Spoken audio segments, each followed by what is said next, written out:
That night was the scariest night of my life.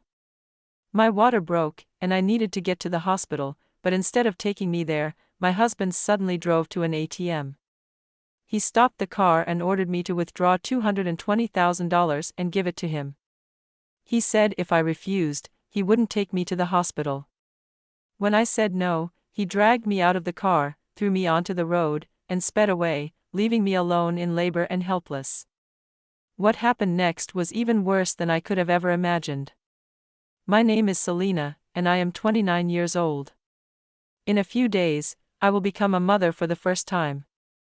I should be excited, happy, and full of love, but I'm not because my marriage is nothing like I imagined it would be. I met my husband, Damien, 5 years ago. Back then, he was charming, confident, and had a way of making me feel like the most special person in the world.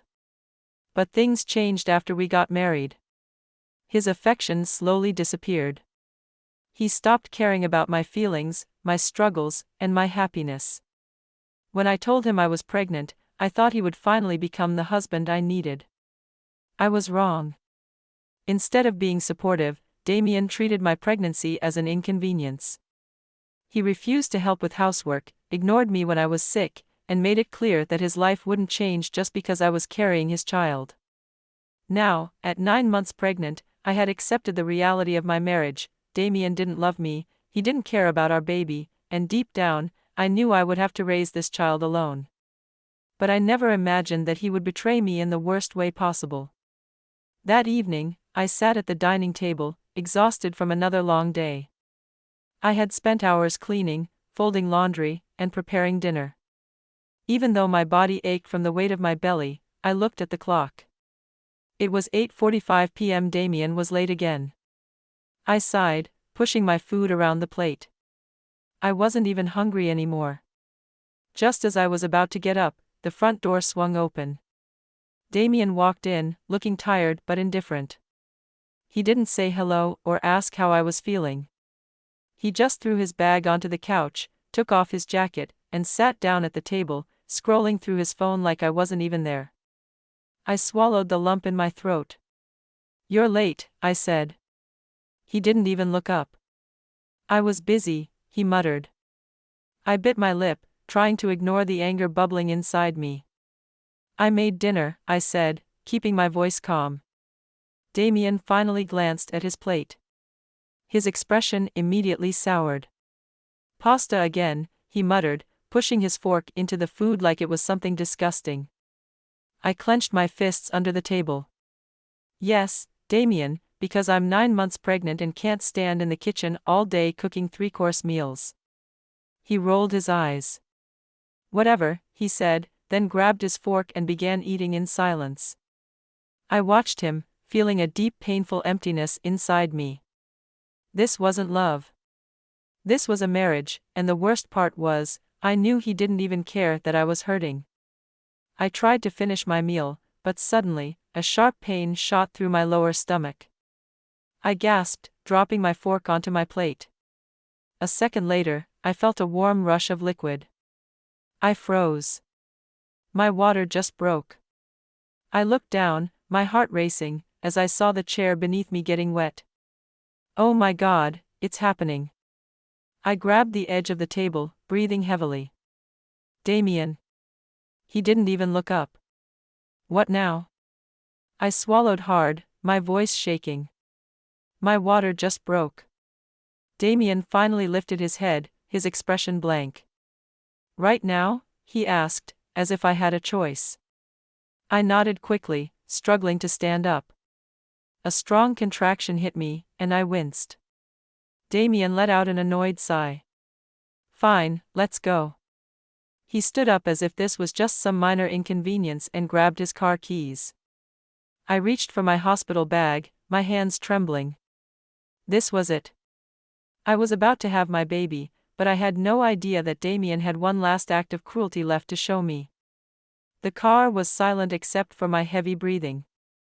I gripped the door handle, my body tensing as another sharp contraction hit me. Damien sat in the driver's seat, one hand on the wheel, the other casually tapping his fingers on the dashboard. I took a deep breath, trying to stay calm. The hospital wasn't far, we just had to get there safely. But deep down, something felt wrong. Instead of being concerned about my pain, Damien looked bored and irritated. "You don't have to breathe so loudly, Selena," he muttered. "It's distracting." I turned my head, staring at him in disbelief. "Damien, I'm in labor," I said, my voice tight. "This is literally the worst pain of my life, and you're complaining about my breathing." He shrugged. "It's just a little overdramatic, don't you think?" I clenched my jaw, forcing myself to ignore him. I didn't have the energy to argue, not now. I focused on the road ahead, counting the seconds until we reached the hospital. Then, just when I thought we were getting closer, Damien suddenly slowed down. I frowned. "Why are you slowing down?" Without answering, he turned the car sharply, pulling into a dark, empty parking lot. I looked around, confused. Then I saw it, an ATM. My stomach dropped. "Damien, what are you doing?" I asked, my voice filled with panic.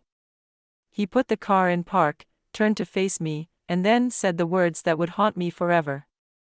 "Before we go to the hospital," he said, his voice calm but firm, "I need you to withdraw $220,000. I froze for a moment. I thought I had misheard him. I let out a shaky breath. "Damien, what are you talking about?" He leaned back in his seat, completely relaxed. "You have money, don't you?" "You've been saving for years," he said smoothly. "I need $220,000. I stared at him, my heart pounding. "Damien," I said slowly, "I'm in labor. The baby is coming. This isn't the time." "Now is the perfect time," he interrupted, his tone sharp. "You want to get to the hospital, don't you? Then give me what I want." Tears burned in my eyes. "Damien, please, just take me to the hospital," I begged. He sighed dramatically. "I'm not asking for much, Selena. Just get out, go to the ATM, and take out the money." My blood ran cold. This wasn't just cruelty, this was blackmail. I was in the worst pain of my life, and the man who was supposed to love me was using it to get money. I felt sick. I shook my head. "No." Damien's jaw tightened. His eyes darkened. "Selena," he warned, "you're already out of breath, sweating, and barely holding on. Do you really want to argue right now?" I couldn't believe it. "You're disgusting," I whispered. "I would rather crawl to the hospital than give you a single cent." Damien's expression turned cold. Then, before I could react, he reached over, unbuckled my seatbelt, and yanked the car door open. My breath hitched. "What are you doing?" Without a second thought, he grabbed my arm and pulled me out of the car. "Damien, stop. Stop." I screamed as another contraction hit me, but he didn't care. With zero hesitation, he shoved me onto the pavement. I fell hard, my hands scraping against the rough ground. My belly tightened painfully, and I gasped for air. I was on the cold pavement, abandoned in labor, and Damien, he looked down at me, completely unfazed. "You should have just given me the money," he muttered. Then, without another word, he got back in the car, slammed the door shut, and drove away. I lay there, trembling, tears streaming down my face, completely alone. But suddenly, in the distance, I saw something: headlights. Someone was coming, and they were about to save my life. I lay on the cold pavement, gasping as another sharp contraction tore through me. My body was trembling, my hands scraped and bleeding, but the pain in my heart was worse than anything I felt physically. Damien had really left me here alone, abandoned, all for money. Tears blurred my vision, but I forced myself to breathe. My baby needed me to be strong. Then, through my pain and dizziness, I saw something: headlights. A car was coming closer. I tried to sit up, but my body felt too weak. The car pulled up fast, stopping just a few feet away. The door flew open, and then I heard a familiar voice. "Oh my God, Selena." "Livia," my neighbor, my friend, my only lifeline, ran toward me. Her face was filled with pure panic as she knelt beside me, gripping my shoulders. What happened? Are you okay? Why are you on the ground? I tried to speak, but I could barely breathe. Then, between shaky gasps, I choked out the truth. Damien, he stopped here. He told me to give him $220,000 before he took me to the hospital. Livia's eyes widened in horror. I sucked in a painful breath. I said no, I whispered, and then he threw me out and drove away. Livia's expression transformed from shock to pure rage. That son of a, she cut herself off, shaking her head. I'm calling the police. She pulled out her phone and immediately dialed. As Livia talked to the emergency operator, she grabbed my arm. Can you stand? She asked urgently. I nodded weakly, trying to push myself up. Livia wrapped her arms around me and helped me to my feet. The moment I stood, another contraction hit. I cried out, gripping Livia's shoulder. You're okay.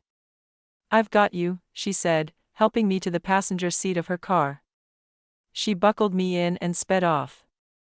The car was moving fast, but my body felt slower and heavier with pain. I clutched my belly, panting through the contractions. Just hold on, Selena, Livia said, her voice shaking. We're almost there. I nodded, squeezing my eyes shut. Damien had left me to die on the street, but Livia, she was fighting to save me. That's when I realized something. I wasn't alone. The car raced through the streets, every bump sending another wave of pain through my body. I clutched my belly, my breathing shaky and uneven. Almost there, Livia called out, her knuckles white against the steering wheel. I bit my lip, fighting back tears of pain and exhaustion. The moment we pulled into the hospital entrance, Livia slammed the brakes and jumped out of the car. She ran toward the hospital doors, yelling for help. Within seconds, 2 nurses and a doctor rushed outside with a wheelchair. One of the nurses helped me out of the car as I let out a weak, pained sob. You're safe now, ma'am. We've got you. As they wheeled me inside, I saw 2 familiar figures running toward me. Selena. It was my mother and father. Tears streamed down my face the moment I saw them. My mother knelt beside me, gripping my hand tightly. Sweetheart, we're here. What happened? I could barely form the words. Damien, he left me, I stammered, my breath uneven. My father's face darkened. Where is he now? He asked, his voice dangerously calm. Livia stepped forward. He threw her out of the car because she refused to give him $220,000. He just left her there, alone in labor. My mother gasped in horror. My father's hands curled into fists. That bastard, he muttered. Then, with deadly determination, he turned to Livia. We're reporting this right now. Livia nodded. I already called the police. They're on their way. I let out a shaky breath, relief washing over me. For the first time that night, I felt safe. Damien wouldn't get away with this. Not this time. Just as they wheeled me toward the delivery room, I heard voices behind me. We're looking for Selena Carter.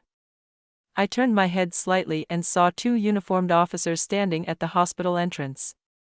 Livia approached them first.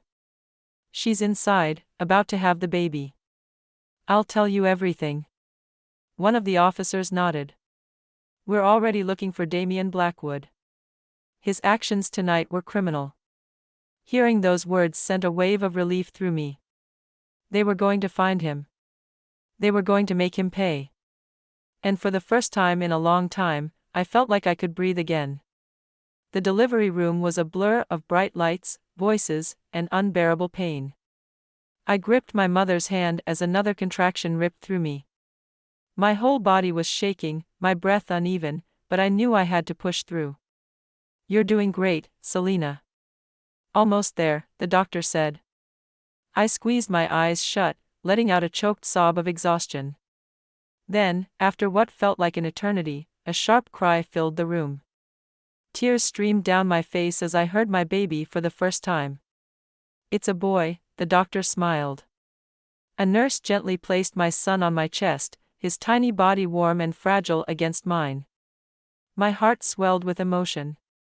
I had just gone through hell, but at that moment, none of it mattered because I was holding my son. I ran my fingers over his soft, delicate face and whispered, "I will never let anyone hurt you." My mother kissed my forehead, tears in her eyes. "You did it, sweetheart," she whispered. I held my baby close, knowing that this was the start of a new life. And Damien? He was about to lose everything. While I was in the delivery room, the police were already tracking Damien down. Olia had given them his full name and description. My father filed an official report, and surveillance cameras near the ATM captured the moment he abandoned me. It didn't take long for them to find him. He had gone back to his parents' house, acting as if nothing had happened. But his nightmare was just beginning. The police arrived at his parents' house, knocking loudly on the door. Damien's mother answered. "What's going on?" she asked, confused. One of the officers stepped forward. "We're here to arrest Damon Blackwood for domestic abuse, reckless endangerment, and criminal neglect." Damien's mother's face turned pale. "This must be a misunderstanding," she said. Then, behind her, Damien appeared, looking confused and annoyed. "What's this about?" he muttered. The officers didn't waste time. "Turn around and put your hands behind your back. You are under arrest." Damien's face drained of color. "What? You can't be serious," he protested. But the officers grabbed him, twisted his arms behind his back, and slapped the handcuffs onto his wrists. "This is ridiculous. My wife is dramatic. She's probably exaggerating," he shouted. But the officers ignored him. "You left your pregnant wife on the street while she was in labor," one said coldly. "That's not exaggeration. That's a crime." Damien's mother gasped in shock. "Tell me this isn't true." But it was too late. The officers shoved Damien toward the police car. His life, his control over me, his power, and his arrogance were crumbling. For the first time, Damien looked afraid. And it was about time. The next morning, as I lay in my hospital bed holding my son, my father walked in. His expression was serious but victorious. "Selena," he said gently, "they got him." I looked up, my heart pounding. "Damien?" My father nodded. "He was arrested last night at his parents' house. He's in jail now." A wave of relief washed over me. "What's going to happen next?" I asked. My father's expression hardened. "They're charging him with domestic abuse, endangerment, and abandonment. There will be a court case, and believe me, he won't get away with this." I let out a deep breath, my hands shaking. It was finally over. Damien was going to face the consequences of his actions. As I looked down at my baby boy, I knew one thing for sure: we were going to be just fine without him. The weeks following my son's birth were filled with both healing and legal battles. I had my divorce lawyer ready, and the police had built a strong case against Damien. The charges against him included domestic abuse for his history of mistreating me, reckless endangerment for abandoning me in labor, and criminal neglect for refusing to take responsibility as a husband and father. The evidence against him was overwhelming. Surveillance footage from the ATM showed him leaving me on the ground. Witness testimonies from Livia, my parents, and the hospital staff, along with my medical records, proved the danger I was in. Financial records showed his attempts to extort $220,000 from me. This wasn't just an argument between a husband and wife. This was a crime. The day of the trial arrived. I sat in the courtroom, holding my father's hand for strength. Across the room, I saw Damien in a suit, looking worn out and angry. He had spent weeks in jail awaiting trial, and it showed. For the first time, he wasn't in control anymore. The judge entered, and the trial began. The prosecutor stood up first, speaking clearly. Your Honor, the defendant, Damon Blackwood, is responsible for a series of heinous acts of abuse and neglect. On the night of March 4, he abandoned his heavily pregnant wife, refused to take her to the hospital unless she gave him $20,000, and then threw her onto the street, leaving her in active labor. His actions put both his wife and unborn child in extreme danger. This is not a simple domestic dispute. This is criminal behavior. I watched as Damien shifted in his seat, clearly uncomfortable. Livia was the first witness. She stood at the podium, her voice steady and firm. I found Selena on the ground in pain, struggling to even sit up. She told me Damien had demanded money from her, and when she refused, he left her to suffer alone. He didn't even care if she or the baby survived that night. No real husband or father would do that. Then my father testified, his voice calm but full of anger. My daughter could have died that night if it weren't for Livia. She might not have made it. Damien is not a man, he's a coward who tried to profit off my daughter's suffering. He deserves the full punishment of the law. The final piece of evidence was the security footage on the screen. The jury saw everything: Damien arguing with me in the car, me refusing to give him money, him physically shoving me out of the car, me falling onto the ground helpless and in pain, and Damien driving away without hesitation. A hushed silence filled the courtroom. The judge narrowed his eyes at Damien. "Do you have anything to say for yourself?" he asked. Damien cleared his throat, trying to sound innocent. "Your Honor, I panicked. I wasn't thinking straight. I was stressed, and I made a mistake." The prosecutor didn't let him escape. "Was it also a mistake to try and extort $20,000 from your wife while she was in labor?" Damien's face turned red. I was just trying to secure my future," he snapped. That was it. The jury had heard enough. After hours of arguments, the jury reached a verdict. The judge returned to his seat, looking Damien directly in the eyes. "Damon Blackwood, you have been found guilty of all charges, including domestic abuse, reckless endangerment, and criminal neglect." Damien froze. "You have shown no remorse, and your actions put both your wife and child in serious danger. I hereby sentence you to 7 years in federal prison with no possibility of early release." Gasps filled the courtroom. Damien's eyes widened in shock. 7 years? "No, this isn't fair," he yelled. 2 officers approached him, handcuffs ready. "You ruined my life, Selena," he spat at me. "You think you won? You'll regret this." I lifted my chin, looking him straight in the eyes. "The only thing I regret is ever trusting you." The officers dragged him away, his shouts echoing through the courtroom. I let out a deep breath, my body shaking with relief. It was over. Damien was gone, and I was finally free. When Damien was taken away, I finally felt something I hadn't felt in years: peace. No more fear. No more walking on eggshells. No more feeling like I was trapped in a loveless marriage. I was free, and so was my son. 2 weeks after the trial, my divorce was finalized. Damien no longer had any legal ties to me or my son. I was granted full custody.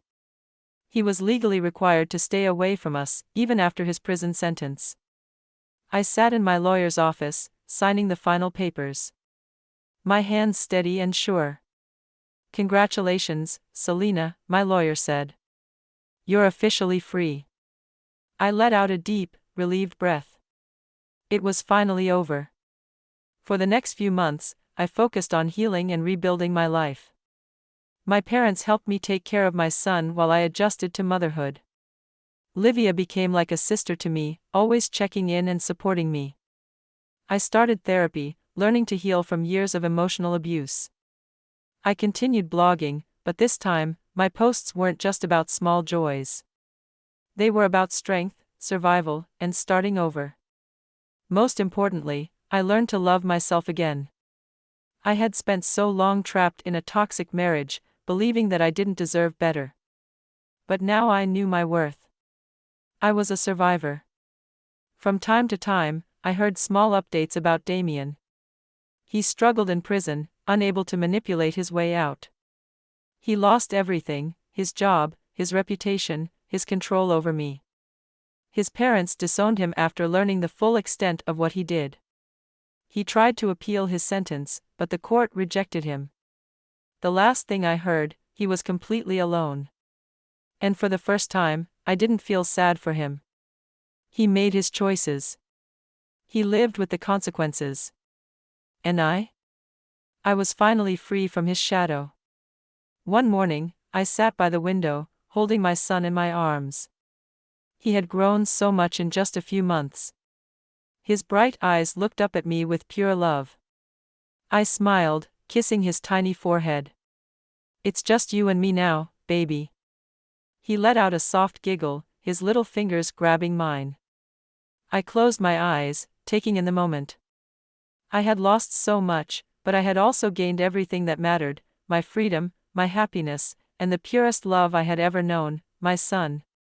No matter what the future held, I knew one thing for sure: we were going to be okay.